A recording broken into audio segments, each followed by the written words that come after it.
Queda aprobado el artículo 34. ¡Viva la República de las Mujeres! ¡Orden, orden!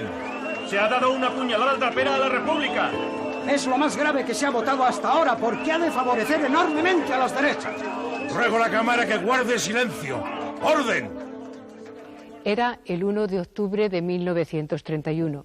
Por una diferencia de 40 votos a favor y después de largas jornadas de debate, las Cortes Constituyentes de la Segunda República aprobaron aquel día el artículo 34, más tarde el 36 de la nueva Constitución.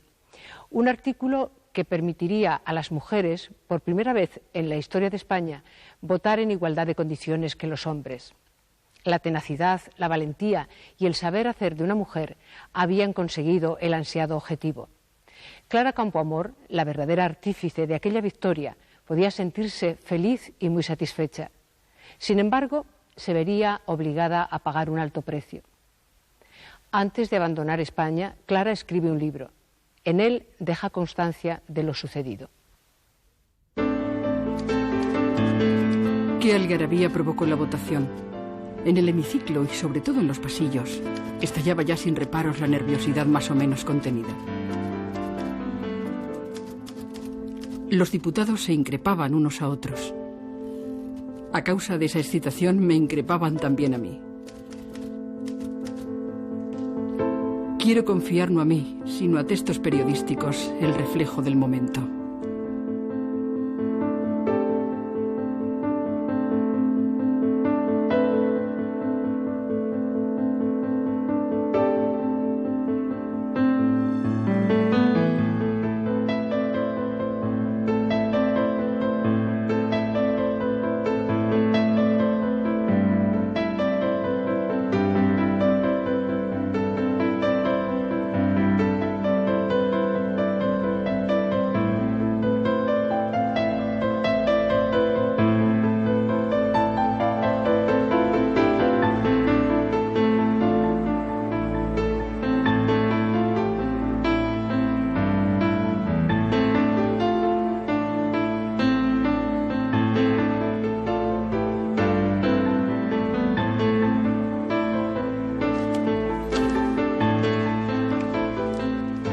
Sí, el 1 de octubre fue el gran día del histerismo masculino dentro y fuera del Parlamento. Y es que el voto femenino pesaba como una losa más que sobre el corazón, sobre el hígado de muchos españoles. Llovieron las lamentaciones. Pobres hombres políticos aferrados a la esperanza de que nada se transformara en el país, a que nada evolucionara, a que nada ni nadie se despertara espiritualmente y caminara hacia el porvenir. Para un gobierno que defendía la imparcialidad y la justicia, y que por ello había modificado la ley electoral declarando elegibles como diputados de las Cortes Constituyentes a las mujeres mayores de 23 años, y que había nombrado a una mujer, Victoria Kent, directora general de prisiones, aquella decisión de autorizar el voto femenino debería significar un importante y unánime triunfo. Sin embargo, no fue así. Incluso, las dos únicas mujeres parlamentarias mostraron posturas totalmente encontradas a la hora de manifestarse sobre el sufragio femenino. Las dos eran universitarias. Pertenecían al grupo privilegiado que había podido asistir a la universidad, que desde 1910 admitía mujeres como alumnas. A comienzos de este siglo, más del 70% de las mujeres eran analfabetas. Según las estadísticas, solo un 10% del alumnado de estudios medios pertenecía al sexo femenino. Y aunque niños y niñas compartían aulas, las actividades diferían bastante de acuerdo con el sexo. A las niñas se les enseñaba lo elemental. Así pues, de acuerdo con aquella situación, no resulta extraño, al analizar el porcentaje de estudios universitarios, encontrarse con el increíble dato de que por 17.000 varones, solo una mujer asistía a la universidad. Pero, esperanzadoramente, a finales de la década de los 20, el índice de analfabetismo femenino había descendido al 58%, y la proporción entre estudiantes-estudiantas también acortaba diferencias.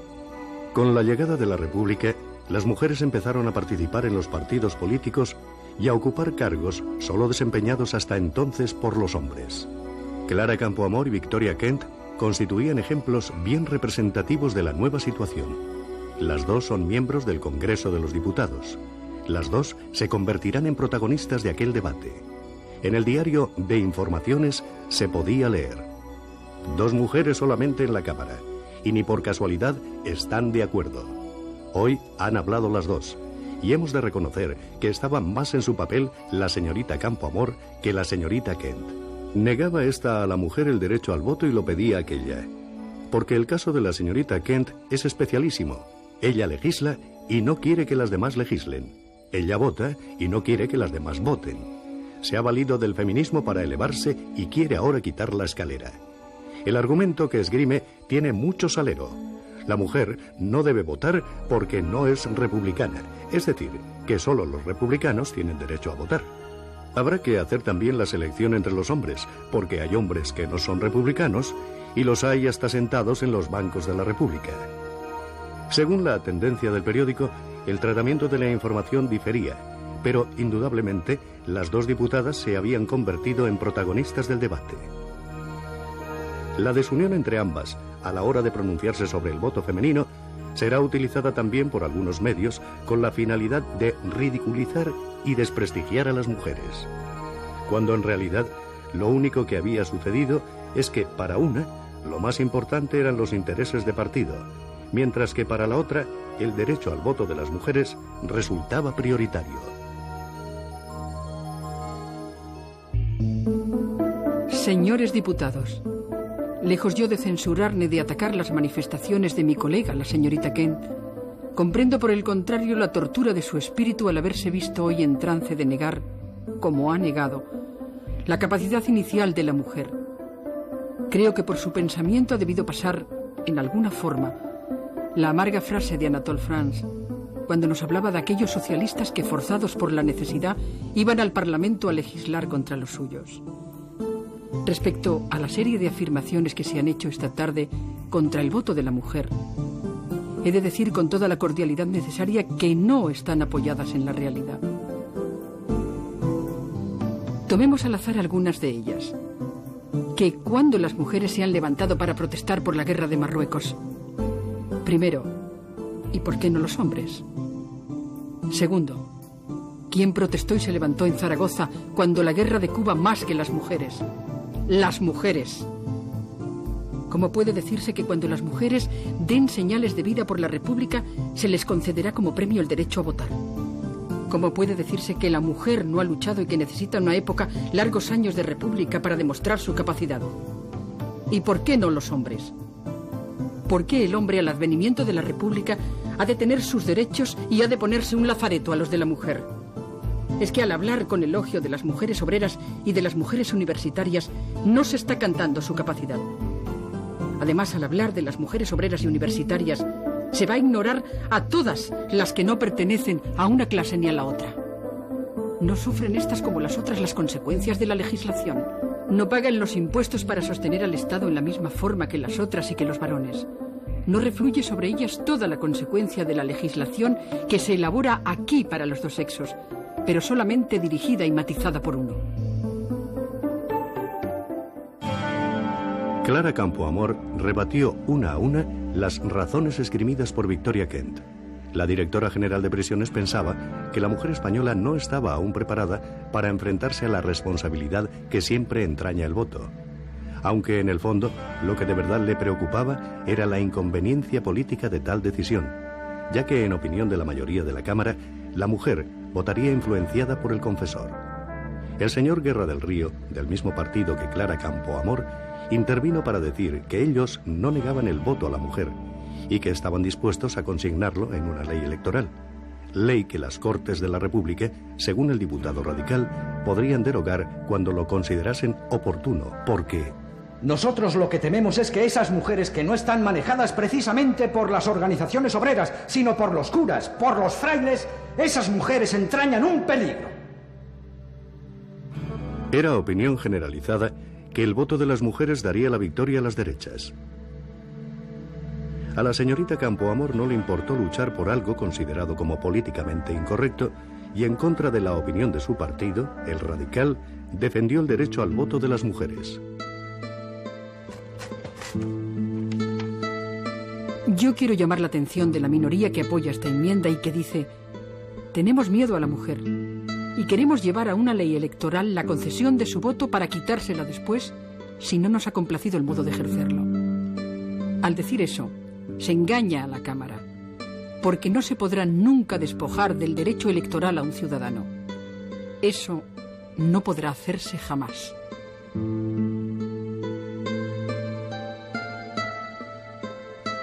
Defendí con toda mi fuerza y argumenté lo mejor que supe el derecho de las mujeres a manifestarse en las urnas, igual que lo iba a hacer la otra mitad de la humanidad. Por fin llegó la hora decisiva. Votaron a favor los socialistas con algunas notorias abstenciones, como la de don Indalecio Prieto, que abandonó el salón siendo seguido por algunos diputados afines. Con un fervor de cruzado vimos lanzarse a los pasillos al diputado socialista señor Cordero para increpar y acarrear al hemiciclo a no pocos de sus correligionarios abandonistas, a los que recordaba sus deberes y disciplina, logrando hacer votar a muchos. También votaron a favor los catalanes de todos los matices, galleguistas, progresistas y derechas. Con una ausencia de casi un 40% del total de parlamentarios, el resultado fue de 121 votos en contra del sufragio femenino y 161 a favor. Clara Campoamor hace una defensa del voto de las mujeres basada en principios y no en consecuencias.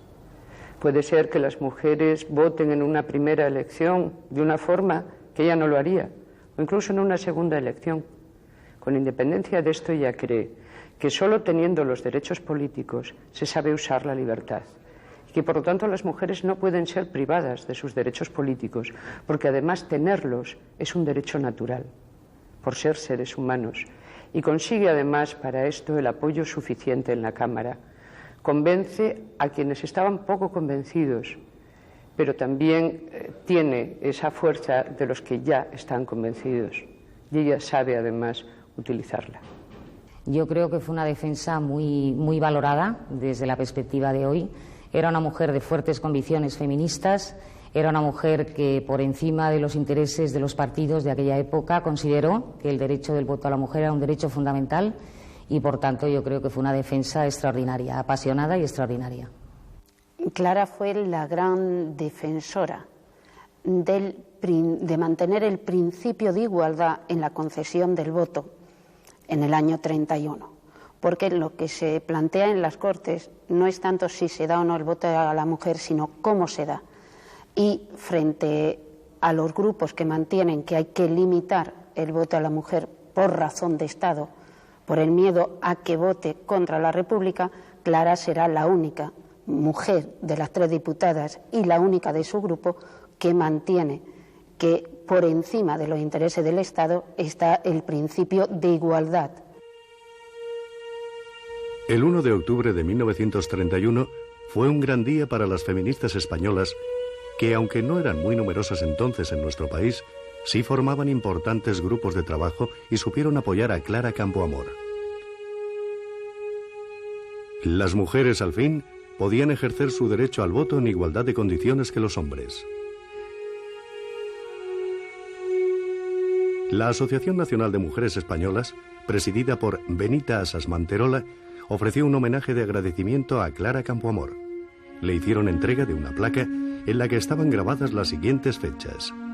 Día 1 de septiembre de 1931, día en el que una mujer, Clara Campoamor, habla por primera vez en las Cortes. Día 14 de septiembre, jornada en la que por primera vez una mujer española, Clara Campoamor, interviene como delegada del gobierno en la Sociedad de Naciones en Ginebra. Día 1 de octubre, fecha en que la mujer española obtiene el derecho al voto gracias a la colaboración extraordinaria de Clara Campoamor. Tenía entonces Clara 43 años. Era una persona que se había hecho a sí misma, consiguiendo situarse entre las mujeres más destacadas de la España de aquel tiempo. Hube de combatir siempre con gran esfuerzo, y del dolor de los golpes ganados en la lucha me quedó siempre una serena recompensa, la de que mi personalidad sencilla nació, creció y logróse sin hipoteca alguna del espíritu o la materia. Es un confortador orgullo que resarce de infinitas amarguras. Nació Clara Campoamor en Madrid a finales del invierno de 1888. Huérfana de padre desde los 13 años, se ve obligada a abandonar sus estudios para colaborar en la economía familiar. Primero trabaja ayudando a su madre, que es modista, y después en un comercio como dependienta. A los 21 años, consigue aprobar unas oposiciones para el Cuerpo Auxiliar de Telégrafos. La destinan a Zaragoza y a los pocos meses la trasladan a San Sebastián, ciudad que va a ocupar un lugar destacado en su vida. Clara Campoamor no se conforma con el empleo que tiene porque lo que desea es hacerse abogada y necesita más dinero para afrontar los estudios.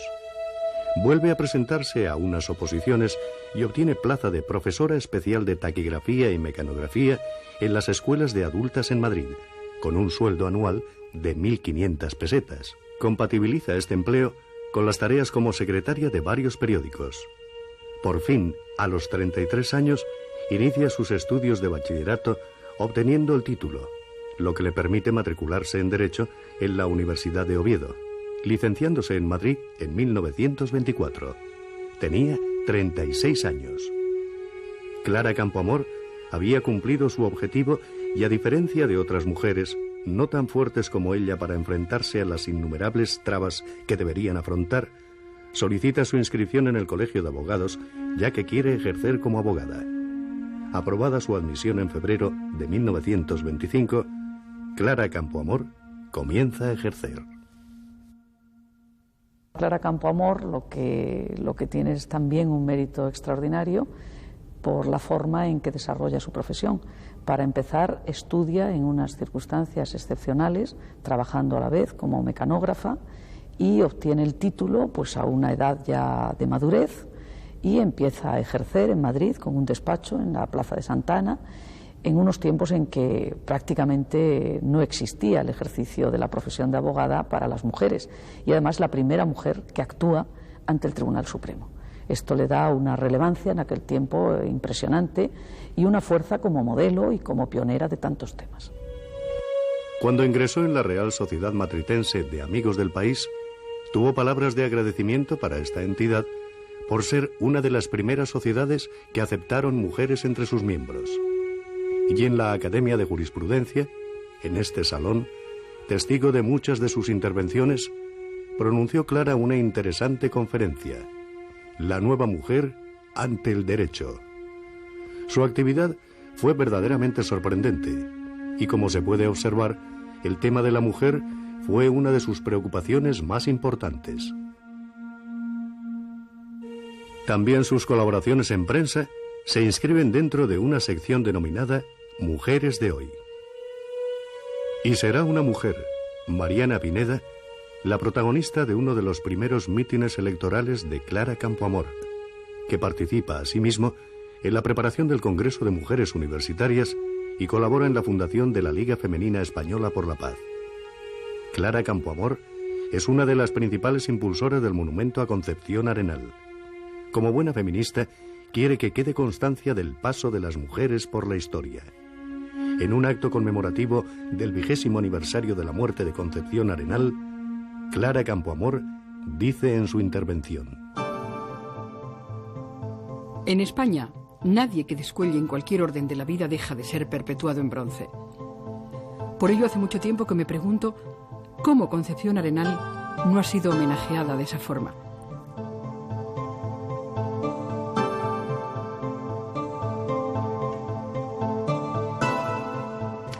Me extraña que en este país y en esta época de logros esencialmente femeninos, en que las mujeres han alcanzado señaladas victorias que en otros tiempos se consideraban imposibles, Concepción Arenal, la que laboró más incansablemente por este bienestar espiritual, no haya sido honrada por los españoles como ella mereció.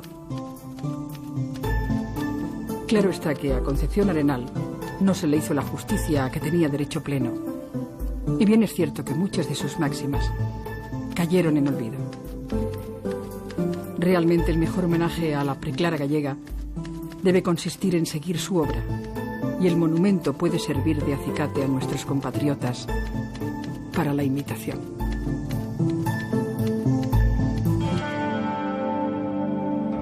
Aunque Clara Campoamor no pudo ver el monumento por el que ella tanto trabajó y que fue instalado en el Parque del Oeste de Madrid, sí se inscribió en él la frase que Clara había elegido para recordar a Concepción Arenal.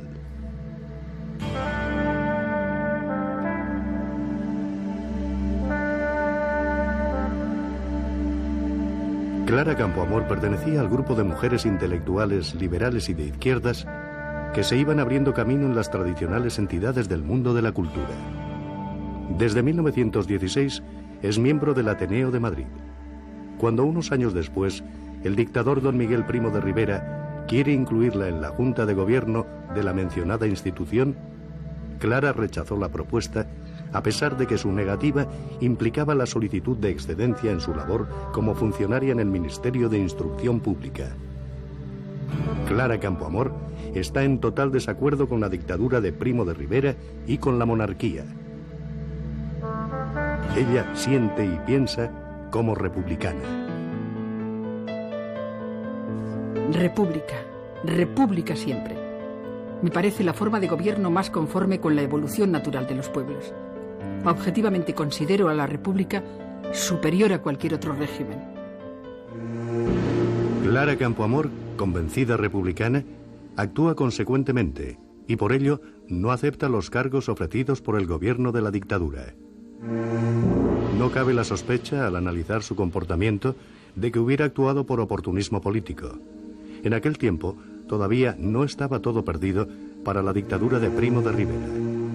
Ella aplaudirá la caída del régimen dictatorial y la marcha del rey don Alfonso XIII. Dicen las informaciones aparecidas en la prensa que Clara Campoamor, el 14 de abril de 1931, festejó la llegada de la Segunda República desde el balcón del Círculo Republicano de San Sebastián, donde se encontraba después de haber defendido a los procesados en esta ciudad relacionados con la rebelión de Jaca.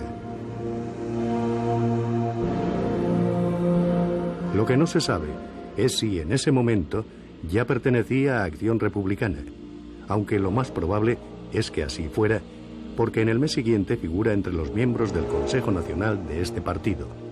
Sin embargo, a los pocos días se presenta a las elecciones en las listas del Partido Radical. Clara Campoamor era una persona que se había hecho a sí misma enteramente y tenía una gran ambición. Pero cuando las personas tienen una ambición como la de Clara, es muy respetable. Quería estar en esta Cámara a cualquier precio porque tenía una causa que defender y cuando estuvo aquí la defendió.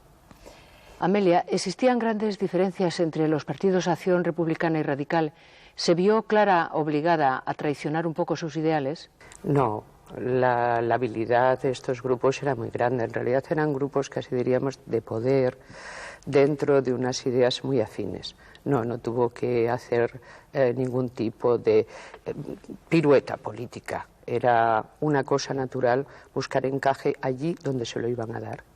Dentro de un momento en el programa veremos qué sucede en las elecciones del 33. De todas formas, se cumple aquello que amenazaba a la izquierda en general, diciendo que el voto femenino iba a hacer perder las elecciones. Pero me gustaría que ahora nos dijeras por qué Clara Campoamor no sale elegida en esas elecciones. Clara Campoamor tiene un voto muy fiel, que la sigue votando, pero se ha enfrentado a su propio partido. Ha mantenido en la Cámara posiciones que su partido no ha respaldado. Se ha conseguido una gran cantidad de enemigos. No es nada fácil que pudiera salir. Además, Clara había conseguido que las mujeres votaran, pero justamente las mujeres utilizaron ese voto libremente y dentro de su capacidad de ciudadanía. Y votó cada una de ellas aquello que tenía la voluntad de hacer. Yo no me quejo de lo que algunos llaman la negra ingratitud de la mujer y su insolvencia ética. En política la gratitud no tiene papel ni entrada, pero sí la tienen la esperanza y la confianza. La gratitud no me interesa, ni la pido, ni la quiero. La esperanza, la confianza, sí tengo títulos para reclamarlas.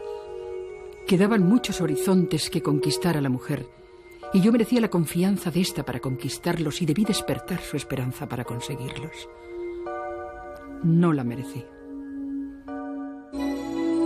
Lo cierto es que en el censo electoral de 1933, de 15 millones de electores, casi 8 eran mujeres. En Madrid, por cada 77 hombres, deberían votar 100 mujeres. Se desconocen los datos del absentismo femenino, que debió ser importante, porque muchas mujeres no se enteraron de que se les había concedido el derecho al voto y otras, probablemente, prefirieron abstenerse por evitar problemas familiares. Clara Campoamor no consiguió el acta de diputada. Las elecciones las ganaron las derechas. Las incesantes críticas desde estos ámbitos llevaron a Clara Campoamor a publicar en El Heraldo de Madrid un análisis detalladísimo de los datos contrastados de las elecciones de 1931 y 1933, atribuyendo el fracaso de la izquierda a la desunión entre republicanos y socialistas, y sobre todo a la unión de los partidos de derecha de cara a los comicios del 33. También culpaba Clara Campoamor la postura contumaz de los republicanos, manifestándose enemigos del voto de la mujer y no incluyéndola para nada en sus cuadros de organización y propaganda. Pero ante los partidos y la prensa de izquierdas, Clara Campoamor y el voto femenino aparecían como responsables del revés electoral.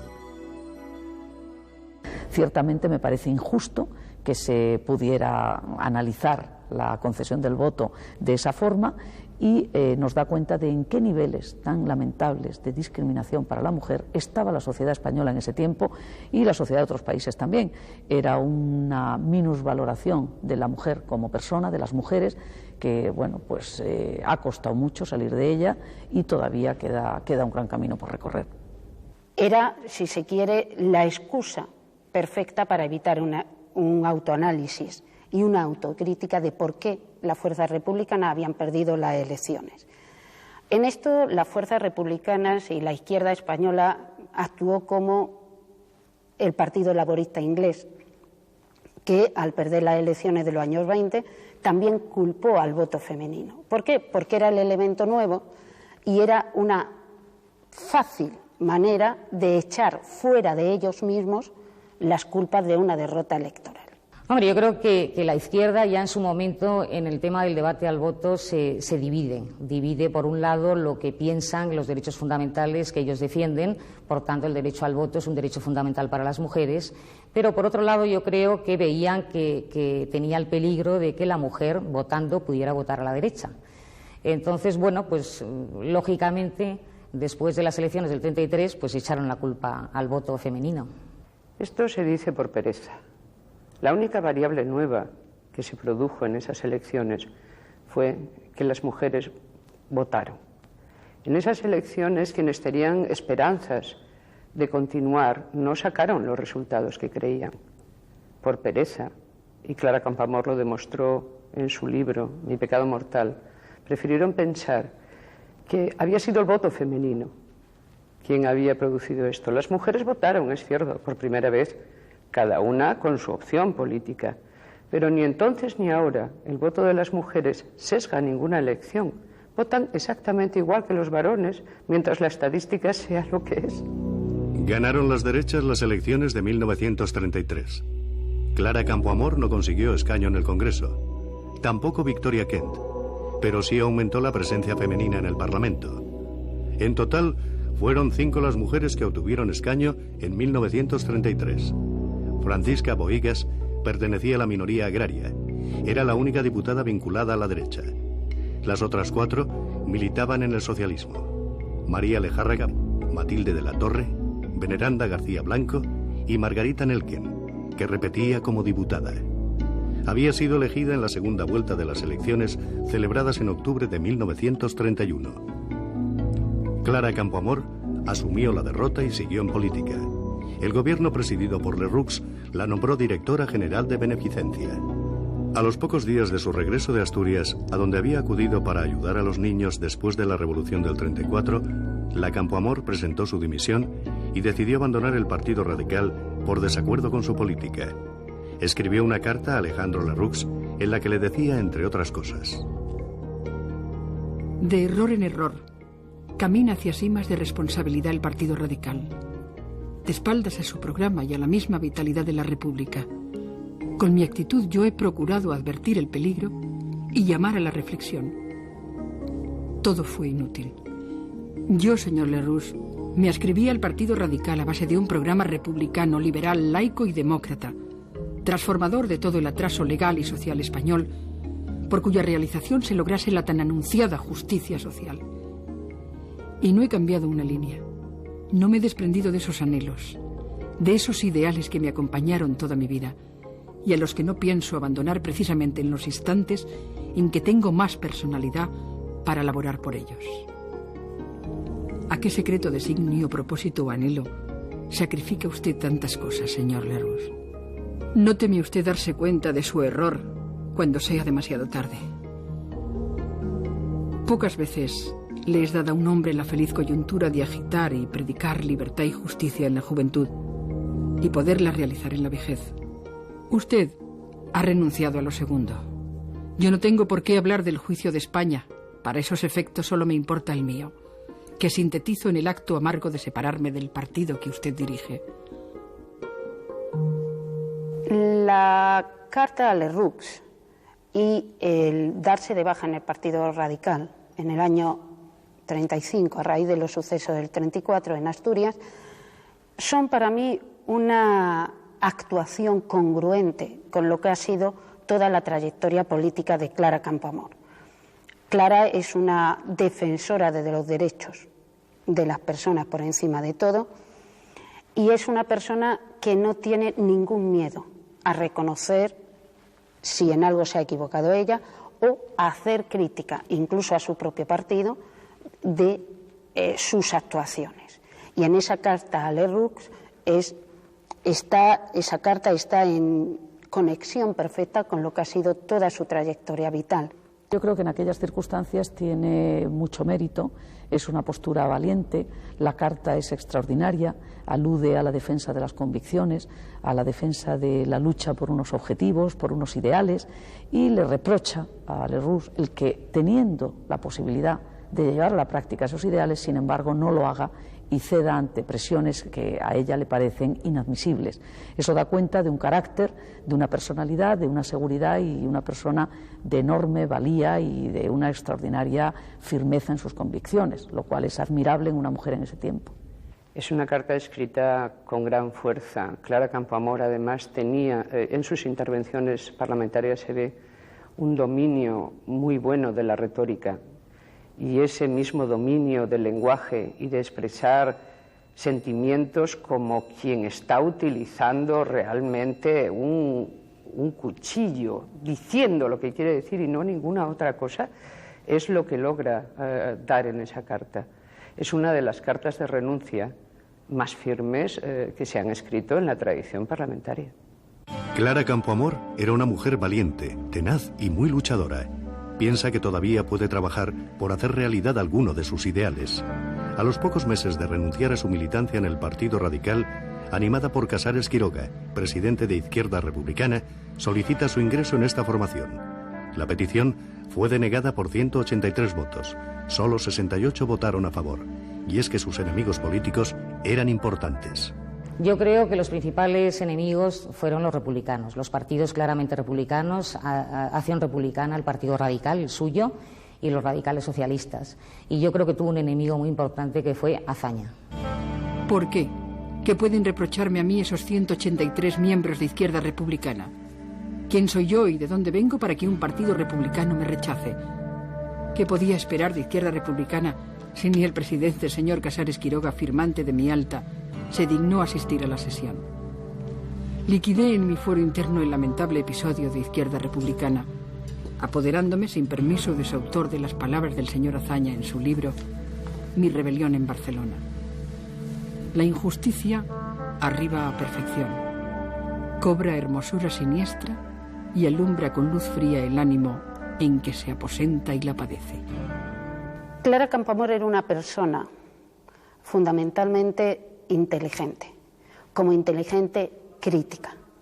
Y en tanto que crítica y autocrítica, dentro de lo que es el partido político como estructura de poder, siempre resulta incómoda, porque la persona crítica con su propio partido nunca es digamos, lo que más se busca dentro de lo que son las estructuras de poder de partido. Creo que son las personas más valiosas las que más pueden aportar, pero a su vez también las que más miedo generan por esa capacidad de autoanálisis, ¿no? el tema del derecho al voto era un tema polémico, no era un tema pacífico ni que hubiera ninguna unanimidad, como todos conocemos, y ciertamente ese hecho de haber defendido un tema polémico ya la sitúa en una situación de incomodidad. Pero es que además el tipo de persona valiente, decidida, segura en sus convicciones y que lucha por sus ideales, desde luego muchas veces no es cómodo para los partidos políticos, que más bien prefieren que haya unas directrices y que se cumplan. Ella se ha vuelto una persona incómoda. Por una parte tiene mucho relieve, pero no es obediente, no es concesiva. Es una persona a la cual no se le puede negar que tiene su propio peso. Desdichadamente esas cualidades en una mujer todavía siguen gustando poco en los partidos políticos. Yo pienso que es una mujer muy competente, es una mujer con unas convicciones feministas muy evidentes y muy claras, y creo que bueno, que eso en cualquier partido político pues resulta incómodo, porque sus convicciones las ponía por encima de los intereses del partido, como así sucedió con el tema del voto. Clara Campoamor no va a volver nunca a la actividad parlamentaria. En 1936, al producirse la Guerra Civil, Clara Campoamor decide afrontar el exilio, pero antes escribe: Mi pecado mortal, el voto femenino y yo. He querido decir en estas páginas cuanto debía decir en torno al voto femenino y algunas de sus consecuencias. Sin dolor, sin melancolía, sobre todo sin resentimiento negativo, porque amo la afirmación. Digo adiós a estos recuerdos gratos e ingratos y siento que cumplí a satisfacción mía mis deberes. He acusado las injusticias porque no quiero que mi silencio las absuelva, y las he puntualizado para darme a mí misma los cimientos de las que hayan de ser mis futuras actuaciones políticas, tanto como para que de ellas deduzca enseñanzas la mujer.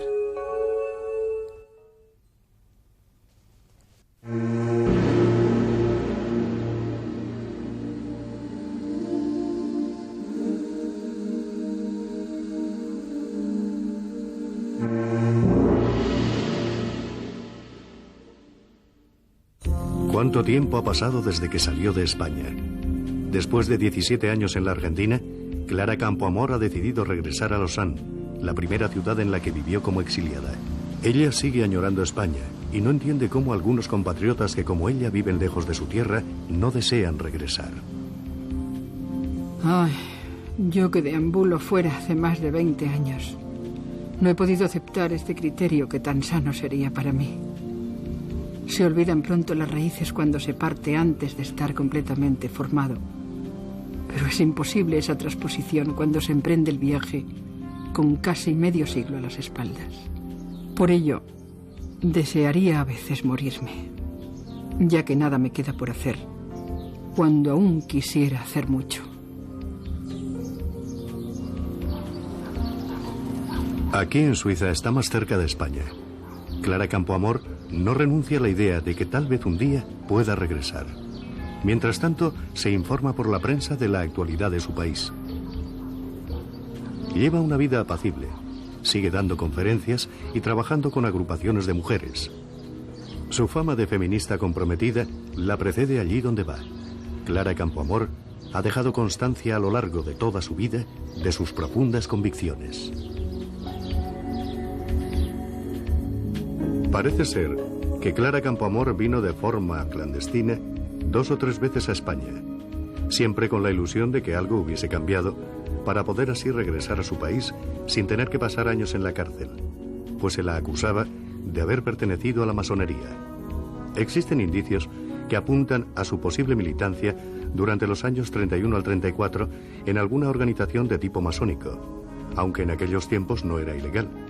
Y Clara no quiere aceptar una acusación injusta, pues ella no ha infringido ningún tipo de ley.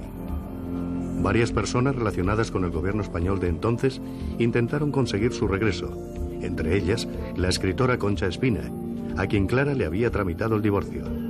Pero todo resultó inútil, y Clara Campoamor, a pesar de que nunca se consiguieron pruebas de su pertenencia a la masonería, nunca pudo retornar del exilio. Clara Campoamor tiene abierto un expediente de pertenencia a la masonería en el archivo de Salamanca. Las 4 pruebas que se aducen son por orden de antigüedad. El boletín oficial de la Liga de los Derechos del Hombre, en la que figura como subdirectora y vocal. Después hay una denuncia del gobernador de Málaga. En tercer lugar, hay otra denuncia de una señora de Madrid, que es la que dice que pertenece a la logia Reivindicación de Madrid, que era una logia femenina que dependía de la masculina Condorcet. Y en cuarto lugar, el libro de Ferrari Villoc, La masonería al desnudo, en la que se menciona a Clara Campoamor junto a Augusto Barcia, Rodolfo Llopis y Pedro Rico como 4 masones destacados. Sin embargo, en el archivo no hay ninguna prueba de que perteneciera a la masonería y consta como que no perteneció a la masonería o no se puede demostrar.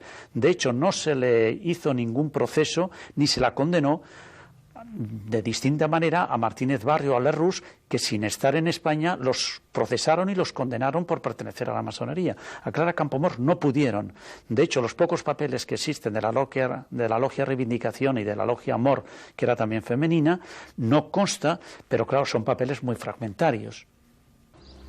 Clara Campoamor intenta integrarse en la vida de la ciudad suiza, aunque sus ritmos no coincidan. El temperamento de esta gente es otro.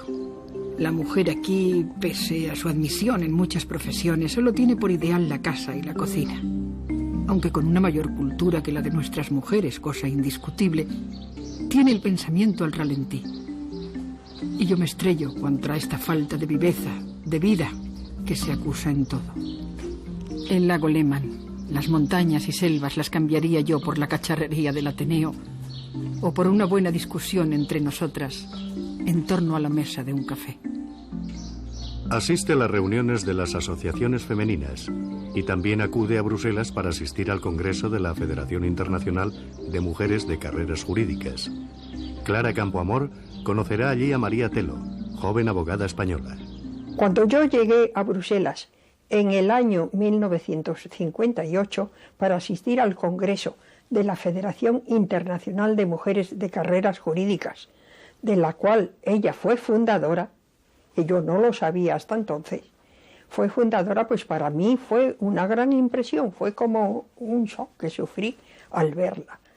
Ella era una mujer muy comunicativa y en cuanto nos vimos, pues empezamos a hablar, porque de España quería saberlo todo. Porque ella tenía un gran sufrimiento de no poder estar en España.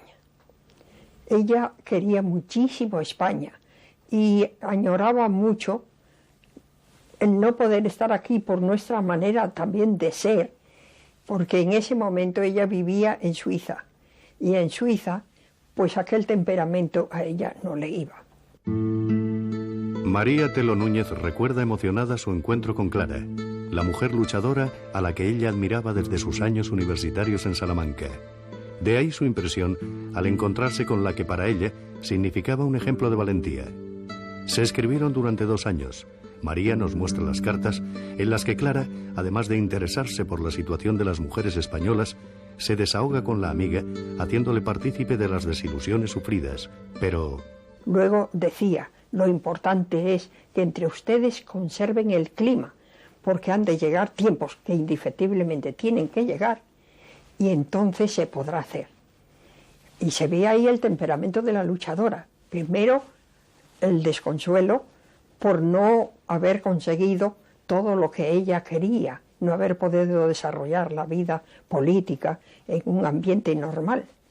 Y después, el entusiasmo de la luchadora de decir, hay que seguir adelante y vale. Hay que conservar el clima y seguir, sí. Clara Campoamor consume su tiempo viajando por Europa y colaborando en el despacho de abogados de su amiga Antoinette Kinch, la amiga que le hace más llevadera su vida en la ciudad suiza. Nunca Clara dejará de añorar a su tierra. En una de las cartas escritas a su amiga madrileña Consuelo Verges, Clara le dice: anhelo tanto poder al menos asomarme a mi pasado, a lo que constituye la entraña de mi antiguo ser.